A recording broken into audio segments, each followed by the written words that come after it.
Hello everyone welcome to my YouTube channel. आपण मैंने देखिए तो जानीपे आज मु मैंने छाणुची गोटे कौन पूरी बोली भावुथी किंतु ना यहाँ हूँ गोटे कचोड़ी मु बनई गोटे डाली रे बनई।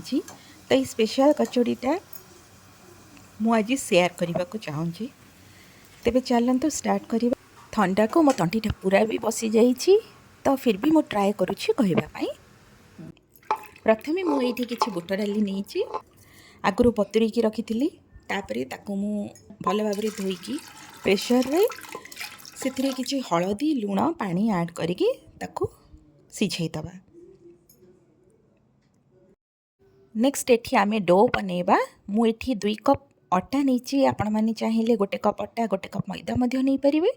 तापर से मु घी कला जीरा आ कसूरी मेथी ऐड करके भल भाव मिक्स करदेली।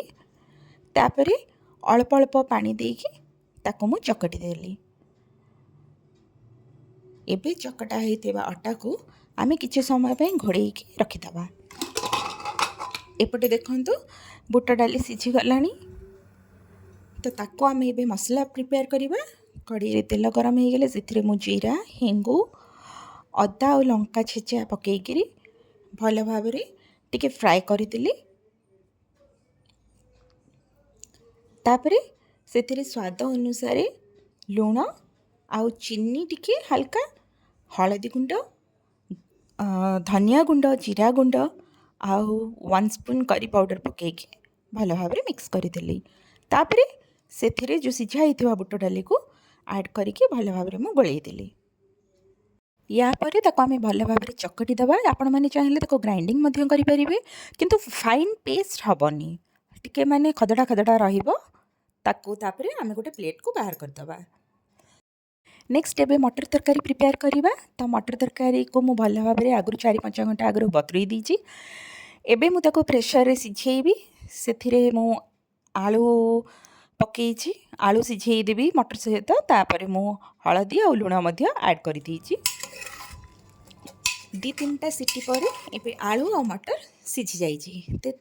तेबे हमें वर्तमान तरकारी प्रस्तुत करवा।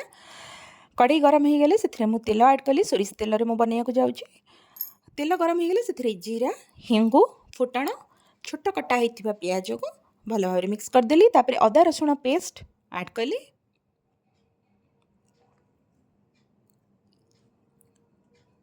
एबे से छोट कटा होइथिबा टोमाटो लुण हलदी तापर जीरा गुंड धनिया गुंड करी पाउडर एथिरे ऐड करके मु भल भाव गोलैदेली।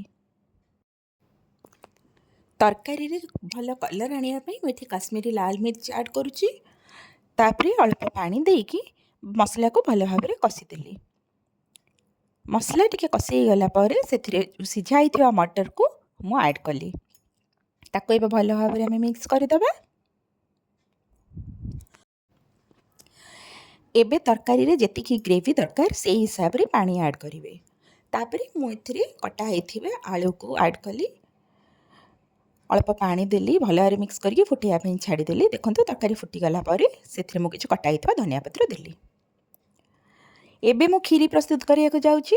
एठी मु खीर 2 पैकेट नेली।